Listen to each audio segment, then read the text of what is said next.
Então, voltamos às nossas aulas falando sobre emoções. Estados emocionais inconscientes. As emoções podem ser negadas, feito eu falei na aula passada, guardadas, temidas, usadas de forma defensiva, afastadas ou transformadas em doença.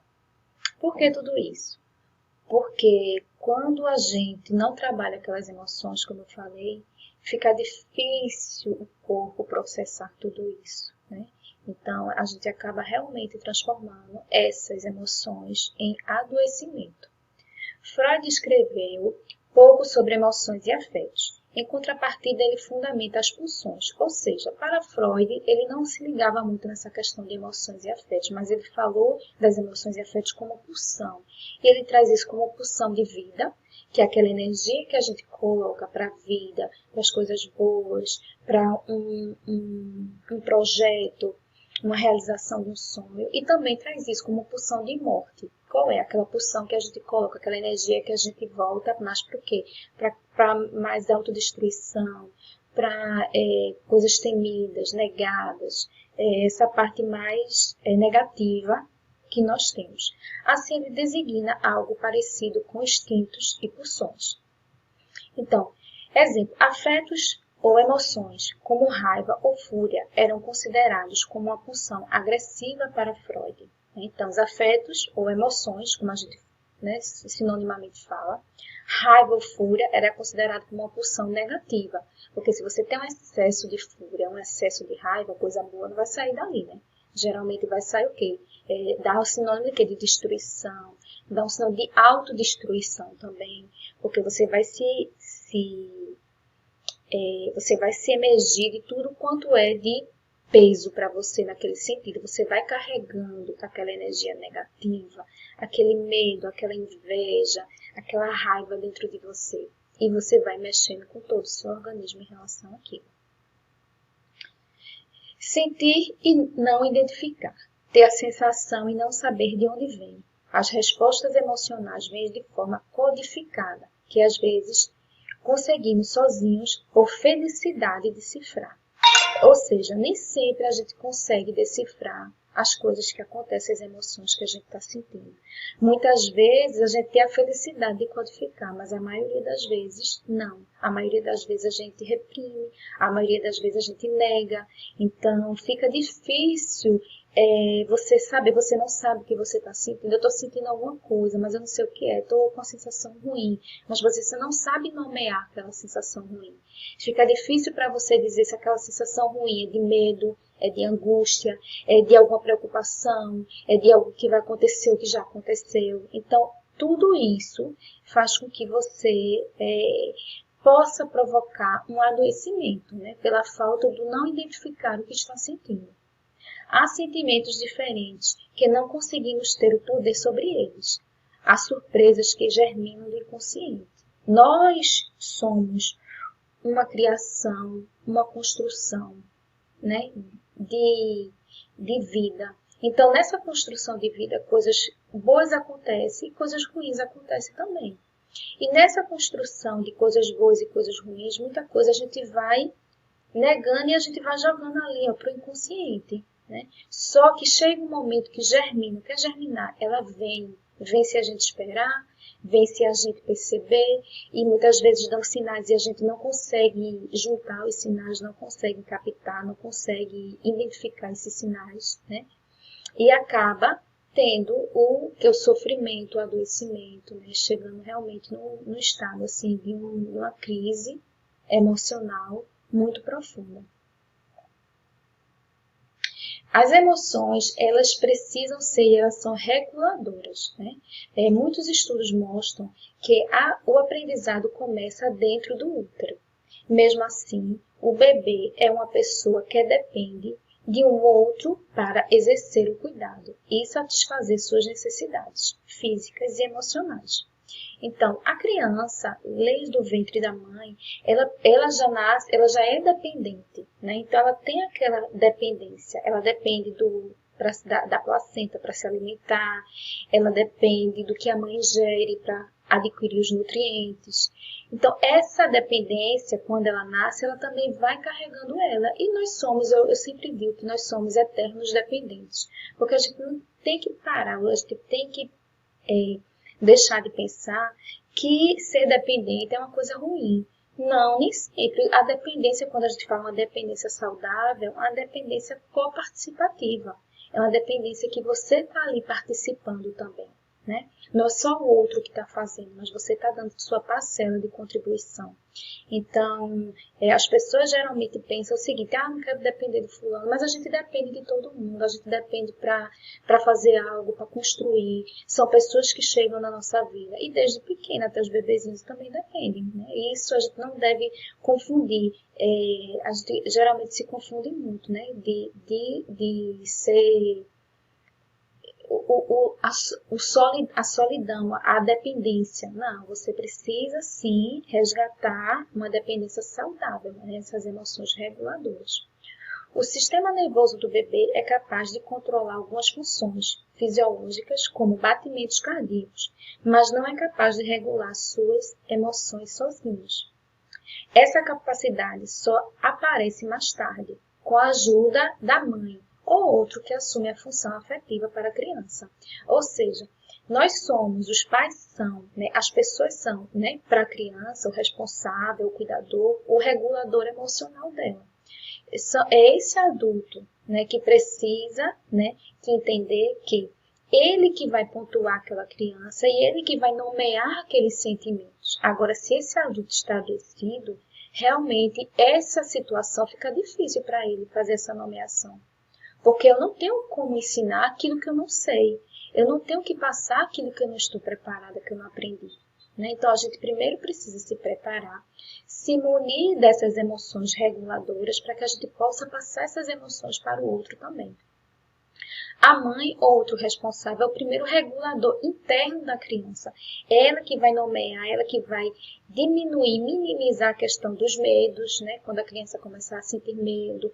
Ela que vai mostrar, passar essa segurança para a criança, né? Então, assim, o cuidador que está mais próximo, aquele que é referência para a criança, que vai passar todos esses ensinamentos para ela.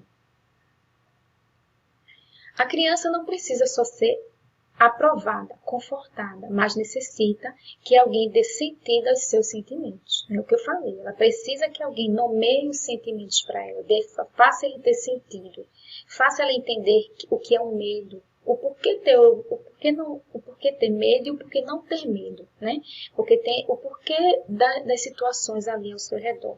Então, o adulto que vai passar essa segurança para a criança, né? Ele que vai passar, ele que vai nomear essas emoções para essa criança. Muitas vezes as palavras têm pouco sentido para as crianças. Ela não consegue compreender as palavras. Ela pergunta, o que significa isso? O que significa, né, determinada palavra? Uma palavra mais complicada, mais difícil, compaixão. O que é ser compaixão? Empatia. O que é empatia? Então, assim, é o adulto, tudo isso é que ele vai nomear. O sentido das palavras, o significado das palavras. Elas não compreendem o significado das palavras, mas elas conseguem compreender o significado emocional que foi transmitido através da ação, ritmo e conotação da fala. Ou seja, não só a questão da fala em si, mas a forma que é falada, a conotação daquela fala, né? A imposição daquela fala. Quando você fala com carinho, quando você fala de forma impositiva, com autoridade ou com autoritarismo, né? A criança vai perceber, ela vai sentir, ela vai ficar, né? Ela vai perceber, quando é carinhosamente também, ela vai perceber que aquele cuidado vem com amor, que aquela reclamação também está vindo de forma amorosa. Tudo isso com a conotação da fala, a criança percebe. Muitos psicólogos fazem uso desse modelo de interação mãe-filho, ou seja, serve para regulador nomeando as emoções. Assim, acolhe e orienta emocionalmente a pessoa nos processos iniciais, dando sentido aos seus sentimentos, né, aos sentimentos e aos sentimentos dos seus pacientes. Então, realmente, a psicologia ela trabalha muito com isso, com essa parte de reguladora. Ela também nomeia os sentimentos para o paciente quando ele chega. Muitas vezes o paciente está ali tão angustiado, ele está tão deprimido, né? Não está em depressão, mas ele está deprimido, está com aquela angústia profunda e não sabe de onde vem, se foi de coisas passadas, se é de situações presentes, está tudo tão misturado, aquelas emoções todas ali dentro dele, que ele não sabe de onde vem. E é aí que a psicologia entra, né? O profissional entra, para quê? Para apontar, para mostrar, para sinalizar, né, aquele sentimento para ele, para nomear também aqueles sentimentos, muitas vezes de determinadas situações que aconteceram com ele. Do mesmo modo que os bebês precisam de outra pessoa que modere e experiencie na vida deles. Então, assim, todos nós, de certa forma, sempre vamos precisar de alguém que nos direcione em algum momento da nossa vida, né? Só nós precisamos, é importante para cada um de nós isso também. Ter a sensibilidade diferentes, tem sensibilidades diferentes a barulhos e gostos a dor. Então, assim, cada pessoa sente de uma forma diferente. Cada pessoa tem uma forma diferente de ver, de perceber e de sentir. E isso, o que para uns é barulho, para outro não é. O que para um gosto é bom, para outros o gosto não é. E assim sucessivamente. E a gente tem que respeitar a individualidade do ser. O jeito do outro do ser, né? Tem que ser respeitado nesse sentido.